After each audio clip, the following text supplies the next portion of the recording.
Hi everybody and welcome to my second video on tips for teachers, and today's video is titled Marking Made Easy. So when I became an English teacher, I looked at the expectation of marking and I just was pretty much overwhelmed and found it to be the most depressing part of the job.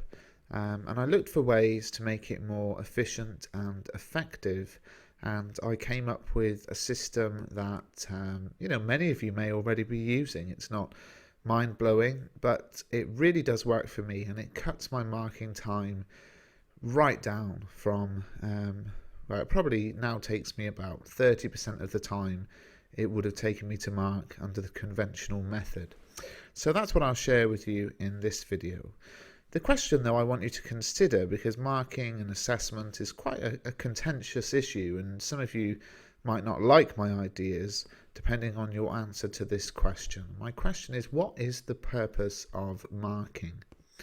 Why do we mark work that students complete?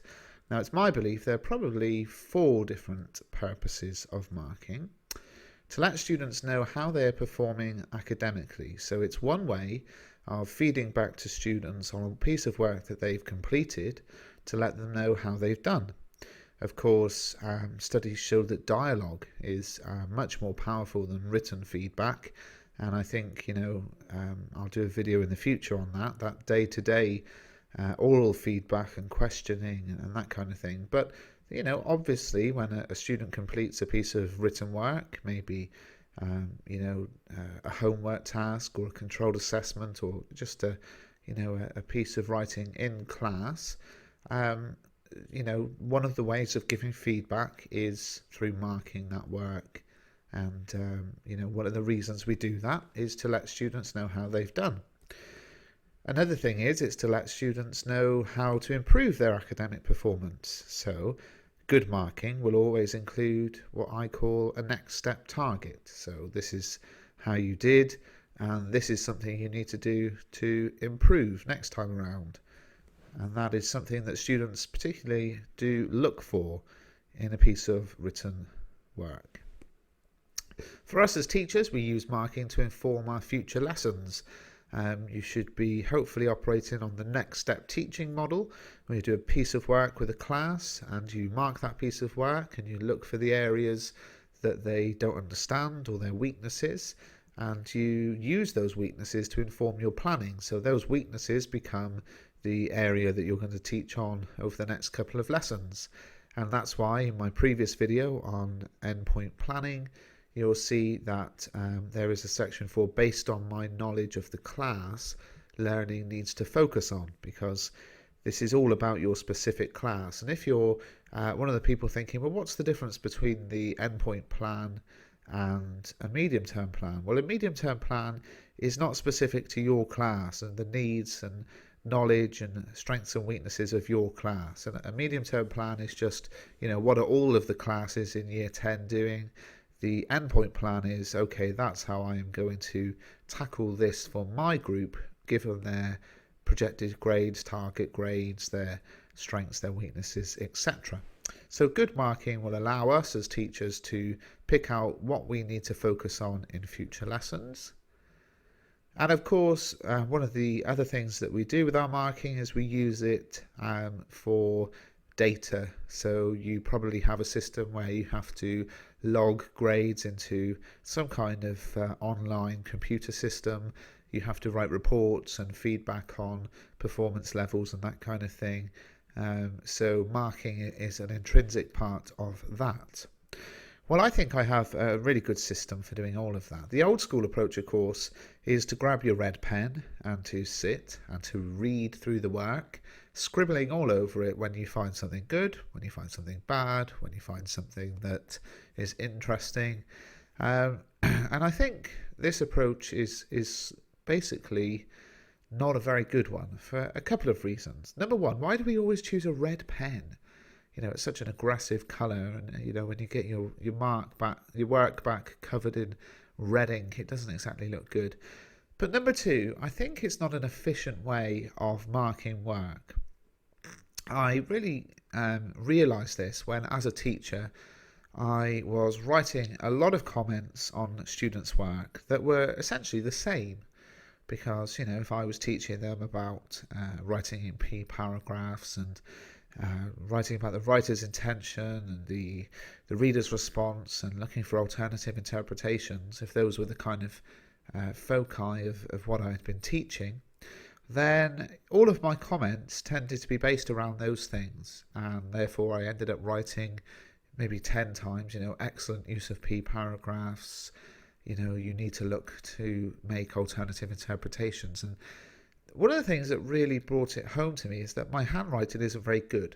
So I was putting all of this effort in to marking work. It was very repetitive what I was writing, and it was, to cap it all off, very untidy. So the actual end result wasn't even something I was particularly proud of. That I knew something had to change.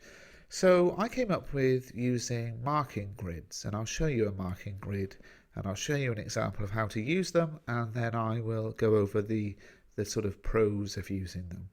But basically, a marking grid is something you make to mark a piece of work. So here is a piece of work.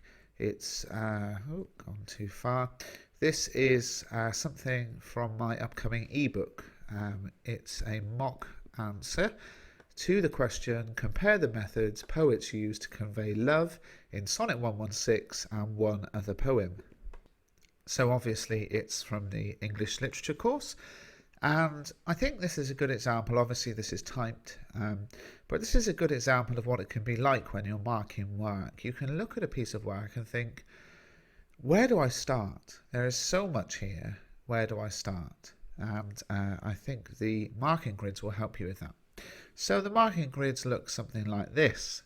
The suggestion I'm making to you is that you, for every piece of written work that you're going to mark, that you make a grid.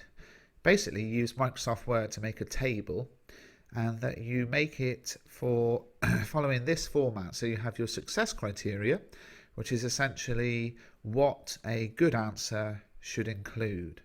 And then you have the box yes, partial no, and then down here comment and target. Now you might be sat there thinking that would take me ages to make in Microsoft Word. But the good news is you can make one and then you can just adapt it over time as you go on to a different piece.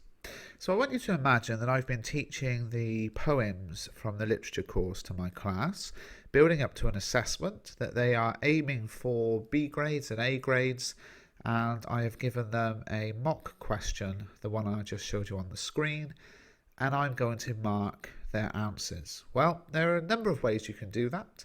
You could print off the mark scheme from the past exam, and you can have it beside all the work and then read through the work with your red pen and do the kind of tick, cross, question mark, I like this, great idea, not sure, quotation here, all of those kind of scribbles that you put on the page. Or you could make something like this. Now what I do here is I go to the band that my class is aiming for, and I look at the things that make the top grade answers from the mark scheme, and I break them down into student-friendly language, and I put them in here. Now, I've done this in advance, I've done this as part of my endpoint planning, so actually the students know about all of these four things. We've had lessons on all of these four things. None of this is a surprise, and in fact, and here's the really great bit about this way of marking, before I gave the students the assessment, I gave them this grid, and I told them, okay class, these are the four things you're going to be marked on in this assessment. It's a reading assessment. You are not going to be marked on your sentence variety, spelling, punctuation, grammar. You're not going to be marked on anything except the four things here. So the class are very aware of what they need to do to hit those target grades. I tell them, this equates to roughly, let's say, a grade B. And they can have that in front of them all through the assessment. So that's their success criteria for writing the piece. It's also my success criteria for marking the piece. So it serves a dual purpose. And then what I do is I read through their answer, and I look for times where they've used P paragraphs. I look for times where they've written about the effect on the reader, the author's intention, of course, poet's intention in this case. And I look for where they might have used alternative interpretations. And if they've done it consistently through the answer, I tick the yes box. If they've done it a little bit but not all the way through, I tick the partial, and if they haven't done it at all, I tick the no. Now here's the really important part, and this really helps you to focus your marking as a teacher. As a result, my comment and my target come out of this success criteria. It is no good setting a target which is not related to the success criteria, because I can't write for my target, for example, remember that the poet's names need to be capital letters.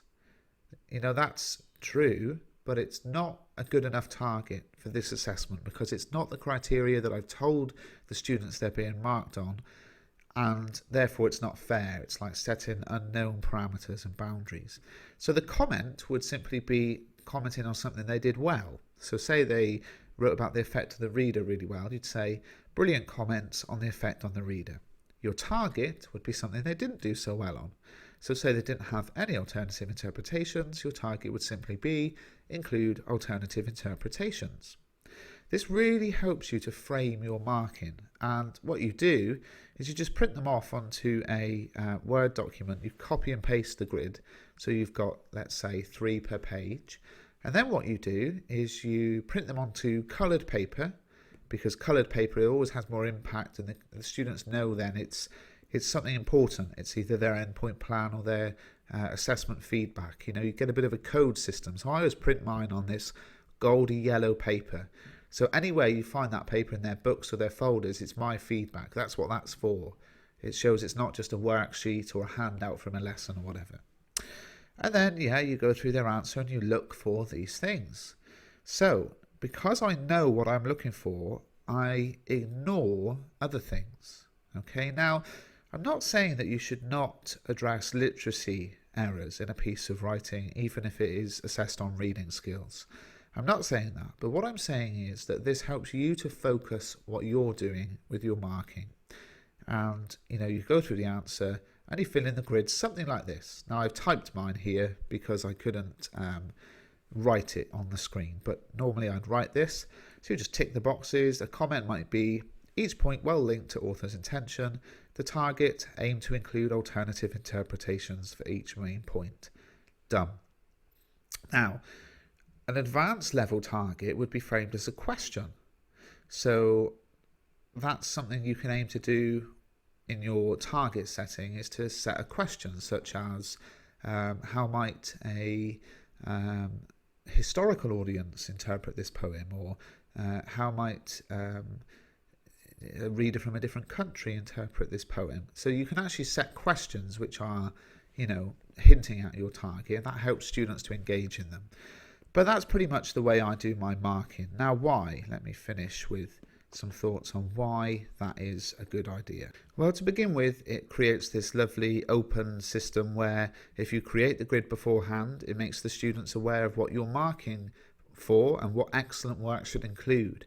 It also makes you aware of it, because it's so easy to, think about what you think a good answer is. But actually, if you use the exam mark scheme or the National Curriculum Framework or whatever your assessment points are, you might be surprised and think, oh, right, they need to do that as well.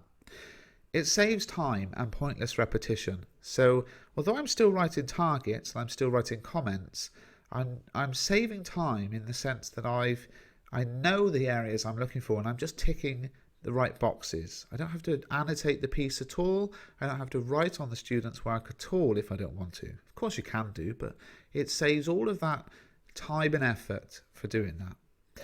It helps you focus your comments on relevant criteria. Now, some of you won't like this, but this is my personal belief, and I have heard data that backs it up. Gushy comments, long, overflowing comments from teachers that write something like, oh, thank you, Sarah, I really enjoyed reading this. It was such an interesting thing, and I really value your comments about this, that, and the other. It just doesn't do anything. It takes you half an hour to write, and you end up with a piece of work that's got loads of writing all over it. And, actually, it's not focused on the assessment criteria. It's not focused on telling them how to do better. So it helps you avoid that if you use these grids. And I would say that if you're PGCE, NQT, you quite easily fall into that trap of writing too much.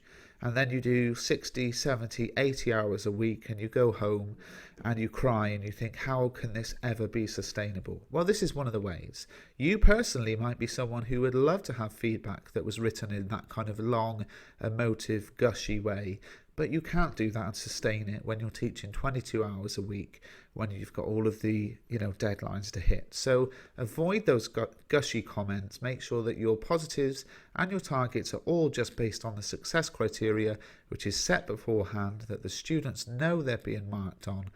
And of course, then it helps to inform your next step teaching. So when you've done all of your marking, you look at it, you think, well, hang on, 3/4 of the class didn't write any alternative interpretations. Therefore, and you can see that, by the way, by just looking at where your ticks are in the grids. You don't have to go back over all of your written notes over pages and pages of answers. You think, therefore, I probably haven't taught the alternative interpretation skill well enough, so my next lesson will focus on that, and I'll perhaps give them their work back then and see if they can add an alternative interpretation. So that's my idea for marking grids. Please do email me, abruff@live.co.uk, if you'd like me to send you some of my marking grids. Check out mrbruff.com too for lots of other goodies. Like I say, this isn't necessarily mind-blowing. There may be many of you teachers who are already doing this, but I know from my experience with NQTs in particular that this will absolutely help you to revolutionize your workload. And at the end of the day, the students are still coming away with what they need, which is a knowledge of what they've done well and what they need to do to improve. How can that be wrong? It might not be as emotional and as personal as you like, but I think, in terms of the time frame that we have as teachers, you don't have time to do that. So you do that through your verbal feedback. So there's nothing wrong when you give the work back to the student saying, oh, Sarah, I really enjoyed reading this. I thought it was really good. Your points were so original, and I really, I thought you were so insightful. You can do all of that through your verbal feedback. So you still make the same points, but why write it all out? Okay, so I hope this has been useful. Please do subscribe to this channel. I've got 10 subscribers. Let's build that up and keep the numbers growing, and I'll do more videos. Thank you.